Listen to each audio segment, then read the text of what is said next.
Okay, now the next thing is just I threw this in at the last minute.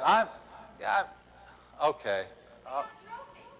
Well, I know, but I got to tell them about my moment of weakness.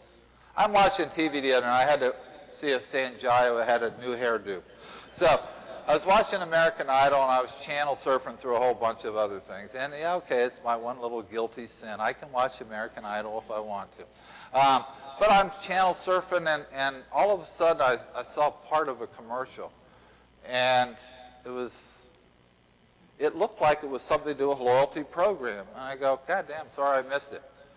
So I kept watching TV, and the next night actually saw the commercial. And I'm starting to think, did I just see what I saw on TV out there? And I guess I did, because I kept seeing the commercial over and over again. And at first, I didn't get it. I honestly got to say I didn't get it. I'm thinking, I think I know who that person is, but I'm just not getting it. So the interesting thing is, as I watched the commercial more and more, because it was on several shows I was watching, I started to honestly understand that this was really showing and telling me how much the industry had changed. And originally, especially for the Freddie Awards in 19 years ago, in 1988, the original Freddie Awards was all about the Uber traveler. That's what frequent flyer programs were back then. It was all about the road warrior, the guy flying 50 times a year. But over time, the industry has changed. The popularity of miles, the attention it gets from the industry, and a lot of other people figuring out where the value was. And interestingly enough, this year, 50% of our voters identified themselves as the road warriors, and 50% identified themselves as leisure travelers. And I think that's the new standard of where these programs are. It's kind of somewhere in the middle, plus or minus a few. And watching this commercial, I didn't get it again, but the more I watched it, I go, that's really interesting. So I'm going to show you what I'm talking about. This looks like where the industry is today. Let's talk about the weather. Utah's still getting dumped on. 18 more inches of snow. Do I have to pick it up? What? Get out of here. I'm going to Utah. I'm using the points. Episode 4. Sean White. Last time I saw him. Word is it's just the tip of the storm. Canada just gets pounded.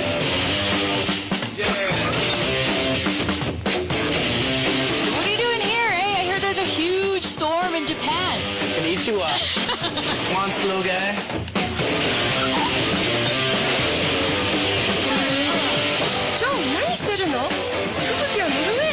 Norway. Well, Adam, out of here. Sure. There's a storm in Italy. I need to be able to travel where I want, when I want. That's why my card is American Express. Not necessarily a commercial for American Express, but when I first saw it, I'm thinking, I don't have red hair. I can't shred like that. I've just got sore knees and a sore butt by trying to snowboard. But yet, all of a sudden, I find myself, that's my buddy. That's Sean White. That's my buddy. That's where these programs are today. And the interesting thing, whether we know it or not, that's what this industry is trying to do, kind of that bridge, if you will. But a very interesting commercial, and I just, Sean White, that's not really my generation, but now I'm thinking, hey, this guy's cool. He's into the loyalty rewards program. He's a lot younger than I was when I started with the mileage junkie thing. But that's a great example of where this industry is today. And I kind of correlated it, if you will, to 50% business travelers and 50% leisure travelers. But I don't know. I'm going to have to keep traveling and keep spending, because I'll be darned if I'm going to let that guy have more miles and points than I am. But tonight we're going to present the following awards. You've seen them before: Best Award Bonus, Member Communication, Website, Affinity Credit Card, Award Redemption, Customer Service Elite Level, and the last award of the evening, Program of the Year. The order is going to be, excuse me, I'm fidgety up here. Japan, Pacific, Asia, Australia will lead off. Hotel programs, airlines, EMEA, Europe, Middle East, Africa, and finally the Americas. The thing about the Freddie Awards is that they're not about popularity. They're really about delivering value to the members of the programs. So I want to make sure you understand the value. When people vote, they tell us a value of how that program is delivering benefits to them, whether it's the elite level, whether it's upgrades, whether it's award redemption, whether it's customer service, the ease of their website, whatever it might be. 10's the highest, okay? If somebody's just in love with you and you're everything to them, they're probably going to give you as close to 10 as they can. Sometimes they'll be a little stingy. Sometimes they want to push it past 11, but they love you.